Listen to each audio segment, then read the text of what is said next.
दोस्तों अगले 1 से 2 मिनट में आपका डिविडेंड स्टॉक से रिलेटेड एक बड़ा मिथ दूर करने वाला हूं। अगले 1-2 मिनट आपके लिए बहुत इंपॉर्टेंट है।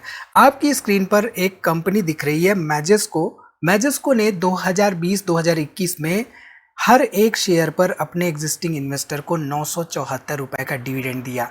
इंटरेस्टिंगली इसका स्टॉक प्राइस जो है उस समय 988 से 990 रुपए के बीच में चल रहा था।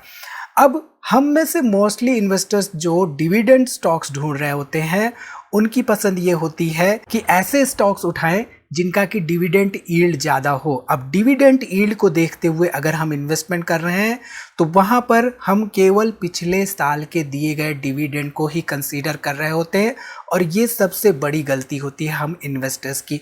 आगे वीडियो में हम जानेंगे डिविडेंड स्टॉक्स के बारे में डिटेल में, तो अगले कुछ मिनट आपके लिए बहुत इंपॉर्टेंट हैं, तो वीडियो को यहाँ पे पूरा देखिए और इन्वेस्टिंग के बारे में कुछ नया सीखिए। नमस्कार दोस्तों, मैं उमेश त्रिपाठी आपका स्वागत करता हूँ स्टॉक फॉर रिटेल पर स्टॉक मार्केट से जुड़ी एक नई जानकारी के साथ। तो हमने ये जान लिया कि डिविडेंड यील्ड का मतलब होता है कि पिछले साल जितना डिविडेंड दिया है, जितने भी क्वार्टर्स में, उतने डिविडेंड को हम कैलकुलेट करते हैं, टोटल सम निकालते हैं और डिवाइड करते हैं करंट प्राइस से, तो वहाँ पे हमें निकल के आता है डिविडेंड यील्ड। और मोस्टली हम डिविडेंड यील्ड ही देखकर इन्वेस्टमेंट करते हैं, डिविडेंड स्टॉक्स को फिगर आउट करने की कोशिश करते हैं। अब यहाँ पे सबसे बड़ी गलती हम ये कर बैठते हैं कि हम पास्ट का डाटा देखना भूल जाते हैं, यानी कि 2 साल पहले क्या डिविडेंड दिया था, 3 साल पहले क्या डिविडेंड दिया था, 4, 5, 6 साल पहले क्या डिविडेंड दिया था। तो यहाँ पे इस वीडियो में हम 10 साल के डाटा को देखने वाले हैं और 10 साल के डाटा में ये देखने वाले हैं कि जो कंसिस्टेंटली डिविडेंड पेइंग कंपनियाँ होती हैं उनमें इन्वेस्टमेंट करते समय किन बातों का हमें ध्यान रखना चाहिए। तो ये हम एग्जाम्पल्स के साथ देखेंगे। यहाँ पे मैजेस्को में अब हम डिटेल में नहीं जा रहे हैं। आई थिंक इस एग्जाम्पल से आपका जो डिविडेंड स्टॉक्स इन्वेस्टिंग का मिथ होगा वो क्लियर हो गया होगा कि dividend stocks investing does not mean कि वो ज़्यादा डिविडेंड दे रहे हैं। डिविडेंड स्टॉक्स इन्वेस्टिंग मीन्स कि वो कंसिस्टेंट डिविडेंड दे रहे हैं। ठीक है, मैजेस्को का क्या हुआ आगे आप लोग गूगल करके जान सकते हैं।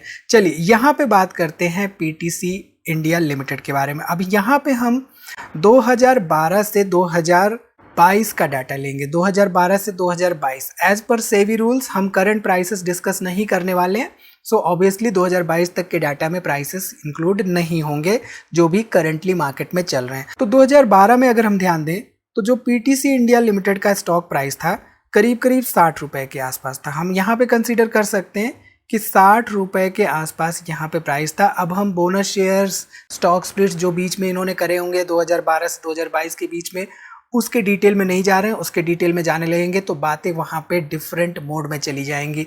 तो इसलिए मैं आपको कहता हूँ कि सारी बातें आपको समझ में आनी चाहिए। अगर सारी बातें आपको समझ में आती हैं तो वहाँ पे एग्जाम्पल्स जो हम दे रहे हैं उन एग्जाम्पल्स को आप यूटिलाइज करते हुए फर्दर ऐड ऑन कर सकते हैं, अपनी नॉलेज को एनहांस कर सकते हैं। तो यहाँ पे हमने प्राइसेस ले रखे हैं रिगार्डलेस बोनस इश्यूएंस कैलकुलेशन या स्टॉक स्प्लिट्स कैलकुलेशंस। ठीक है, तो 60 रुपए का हम कंसीडर कर रहे हैं और 2022 में अगर हम देखें तो अगेन 60 रुपए के आसपास ही है, यानी कि महज 12 रुपए का यहाँ पे एडिशन हुआ उन इन्वेस्टर्स को जिन्होंने कि इसको 10 साल के लिए होल्ड किया था। अब लॉन्ग टर्म इन्वेस्टमेंट के तहत जब भी हम इन्वेस्टमेंट करने का डिसाइड करते हैं तो हमारा मोटिव होता है कि हमें ग्रोथ मिले हमारे इन्वेस्टमेंट पर।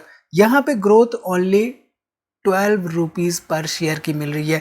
लेकिन हम डिविडेंड अगर देखें, डिविडेंड पे ध्यान दें कि पीटीसी इंडिया ने 10 सालों में कितना डिविडेंड दिया। तो यहाँ पे जो हमारी शीट है, एक्सेल शीट, यहाँ पे हमने क्या किया, 2022 से लेके 2012 तक के जो भी डिविडेंड्स हैं उनको हमने यहाँ पे समअप कर रखा है। तो अगर हम इसको टोटल ऐड करें कि कितना इन्होंने डिविडेंड दिया ये जानने के लिए, तो यहाँ पे आप ध्यान दीजिए करीब करीब 100 रुपए के आसपास ओवरऑल डिविडेंड मिला 10 सालों में, यानी कि 10 ईयर्स के टाइम फ्रेम में पीटीसी इंडिया में 100 रुपए का डिविडेंड मिला। अब इसको अगर हम कैलकुलेट करें कि कितना ग्रोथ हुआ, यानी कि 60 रुपए का किसी ने इन्वेस्टमेंट किया तो कितना ग्रोथ हुआ, तो इनिशियल इन्वेस्टमेंट यहाँ पे 60 रुपए का, total duration of investment 10 years, यहाँ पे जो फाइनल वैल्यू है 60 रुपीज़ प्लस 100 रुपीज़ अगर हम करें तो 160 रुपीज़। इसको अगर हम कैलकुलेट करें तो 10% CAGR के साथ यहाँ पे 60 रुपीज़ ग्रो करता हुआ दिखाई दिया। तो दो हमें देखने में लग रहा है कि 60 रुपए से शेयर प्राइस महज 72 रुपए तक गया, बट यहाँ पे ऑल इन ऑल डिविडेंड की वजह से इसमें 10% CAGR के साथ ग्रोथ होती हुई दिखाई दी एक इन्वेस्टर के पर्सपेक्टिव से। अब यहाँ पे एक और एग्जांपल लेते हैं कोल इंडिया का। कोल इंडिया में हम देखेंगे 2012 का प्राइस, तो 2012 में हम देखें तो यहाँ पे आप देख सकते हैं 2012 में करीब करीब 320 रुपए के आसपास का प्राइस, 320 रुपए हम यहाँ पे कंसीडर कर लेते हैं। और 2022 का प्राइस हम देखते हैं, 2022 में आप देखिए तो 2022 में करीब करीब यहाँ पे 220 रुपए ऑन एन एवरेज रख लेते हैं। अब यहाँ पे आप देखिए तो कैपिटल ग्रो होने के बजाय यहाँ पे कैपिटल श्रिंक होता हुआ दिखाई दिया है 10 ईयर्स टाइम फ्रेम में। ठीक, ये इंटरेस्टिंग डाटा है। अब 10 साल में 320 रुपए से 100 रुपए सीधे सीधे गिरावट आ गई एक इन्वेस्टर के पर्सपेक्टिव से। लेकिन अगर हम जाएं अपने एक्सेल शीट पर और फिर से देखें यहाँ पे कोल इंडिया का डिविडेंड हिस्ट्री, तो यहाँ पे 2022 से अगर हम टोटल डिविडेंड को कैलकुलेट करें, टोटल सम देखें इसका, तो आप देख सकते हैं करीब करीब 361 रुपए के आसपास, 361 रुपीज यहाँ पे टोटल डिविडेंड मिलता हुआ दिखाई दिया 10 सालों में एग्जिस्टिंग इन्वेस्टर को कोल इंडिया के।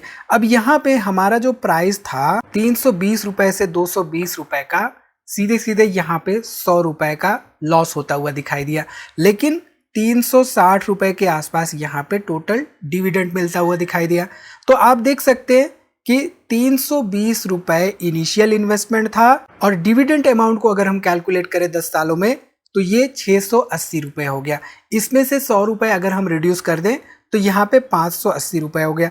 तो फिर से वापस जाते हैं, यहाँ पे इनिशियल अमाउंट 320 रुपए 10 सालों के लिए, फाइनल अमाउंट यहाँ पे 580 रुपए। इसको कैलकुलेट करते हैं तो आप देखिए महज 6% के CAGR के साथ ग्रो होता हुआ दिखाई दिया।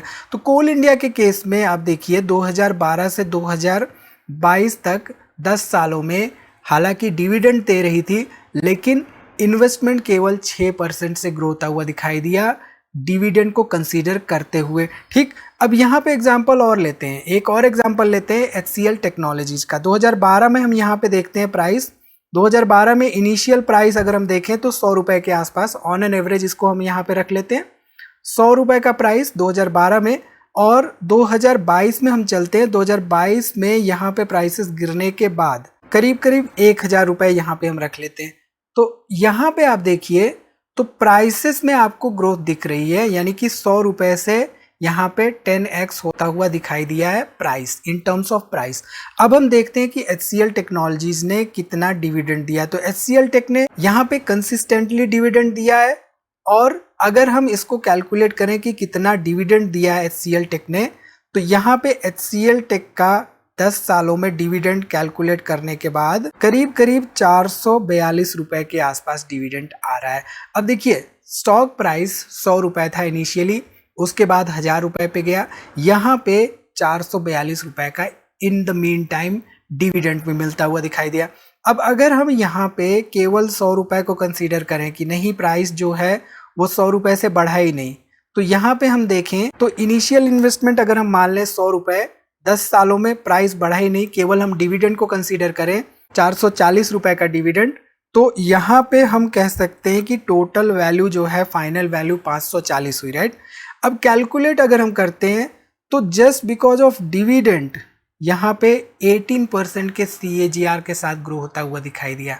डिविडेंड यील्ड HCL टेक्नोलॉजीज का compare to the other company जो भी हमने डिस्कस किया बहुत कम है और बहुत कम रहा है, लेकिन यहाँ पे 18% के CAGR के साथ 10 ईयर्स के टाइम फ्रेम में ग्रो होता हुआ दिखाई दिया जस्ट डिविडेंड को यहाँ पे कंसीडर करते हुए। अगर हम स्टॉक प्राइस के भी ग्रोथ को कंसीडर कर लें तो हमने देखा 900 रुपीज यहाँ पे फर्दर अप्रिशिएट हुआ था, तो हम यहाँ पे अगर 900 को भी ऐड कर दें 1440 कर दें तो यहाँ पे आप देखिए करीब करीब 31% के CAGR के साथ ग्रो होता हुआ दिखाई दिया है HCL टेक्नोलॉजीज 2012 से 2022 तक इंक्लूडिंग डिविडेंड।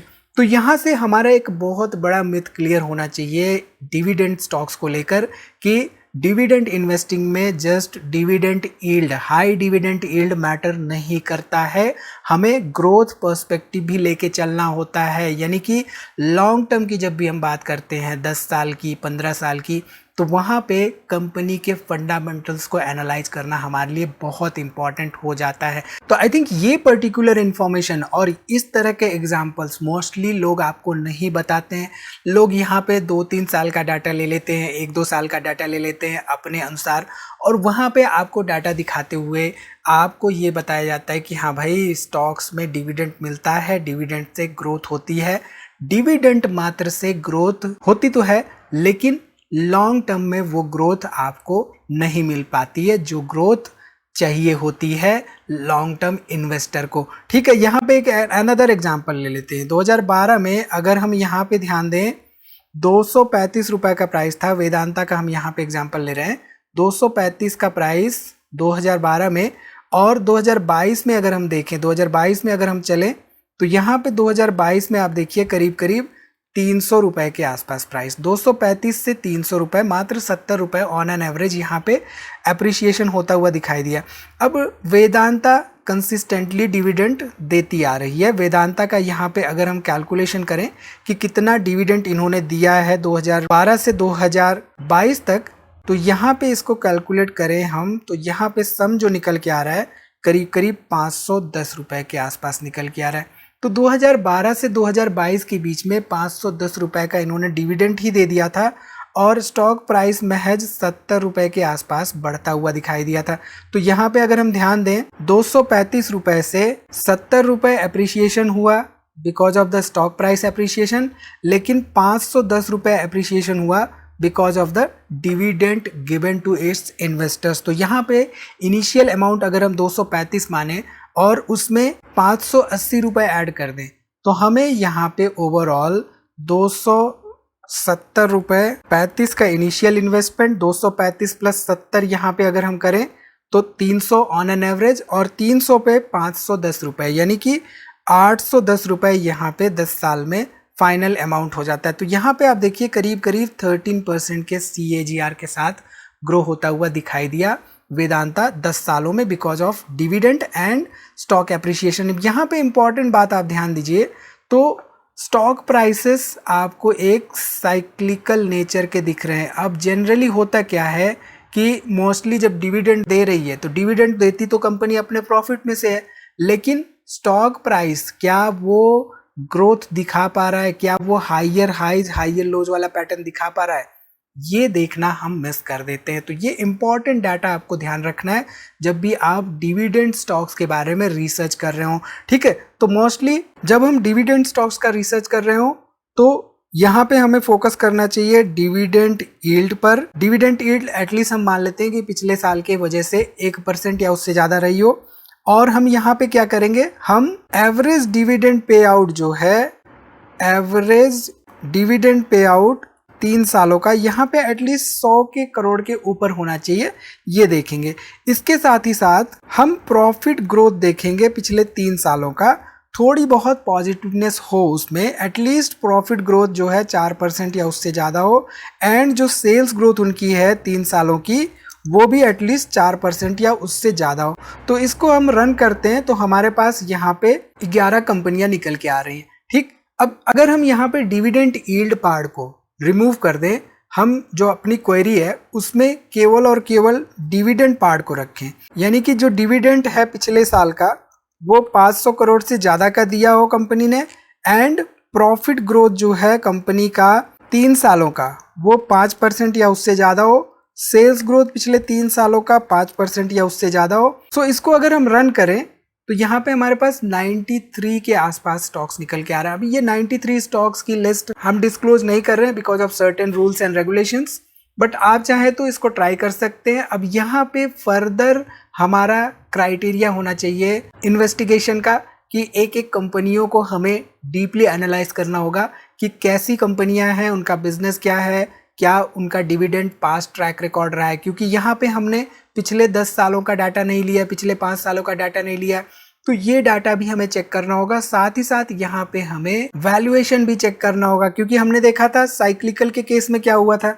अब मान लीजिए यहाँ पे इस क्राइटेरिया में 90 कंपनियां आ रही हैं, अब उन 90 कंपनियों में से जो कंपनी पिक करना चाह रहे हैं वो यहाँ पे हो, ऐसे साइकिल पे हो, तो वहाँ से फर्दर प्राइस डिग्रेड हो गए, अगले 4-5 सालों के लिए नीचे ही रहे, तो ऐसे केस में जो ग्रोथ है वो ग्रोथ हमें नहीं मिल पाएगी जो हमारी एक्सपेक्टेड ग्रोथ है। तो यहाँ पे फिलहाल के लिए हमें एक और पैरामीटर ऐड करना होगा और वो पैरामीटर रहेगा वैल्यूएशन रिलेटेड। तो यहाँ पे प्राइस टू अर्निंग जो है वो हम करेंगे कि 15 से कम हो। तो इसको अगर हम रन करते हैं तो यहाँ पे 22 कंपनियां निकल के आ रही। इन 22 कंपनियों की अलग अलग हमें एनालिसिस करनी होगी और डीप में समझना होगा कि बेस्ड ऑन आवर रिक्वायरमेंट्स क्या इन्वेस्टमेंट बनता है या नहीं। तो आई थिंक यहाँ से आपको क्लियरली ये समझने में मिल रहा होगा कि डिविडेंड स्टॉक्स में किन बातों का हमें ध्यान रखना चाहिए। डिविडेंड स्टॉक्स की जब भी बात आती है तो कौन से वो मिथ्स हैं जिनका कि हमें ध्यान रखना चाहिए, power of dividend stocks actual में क्या होता है, and growth plus dividend pay क्यों हमें फोकस करना चाहिए। तो इस वीडियो में इतना ही दोस्तों। उम्मीद है वीडियो आपको पसंद आई होगी। पसंद आई है तो लाइक बटन जरूर से जरूर प्रेस करिए, अप्रिशिएशन हमें मिलता है उससे। और साथ ही साथ स्टॉक मार्केट के बारे में अपडेट्स पाने के लिए ज्वाइन बटन आप चाहें तो इस्तेमाल कर सकते हैं। कुछ थोड़ा सा अमाउंट आपको पे करना होगा, उसके बाद आप मेंबरशिप पा सकते हैं। तो इस वीडियो में इतना ही दोस्तों, मिलते हैं अगली वीडियो में एक नई जानकारी के साथ। तब तक आप अपना बहुत ख्याल रखिए।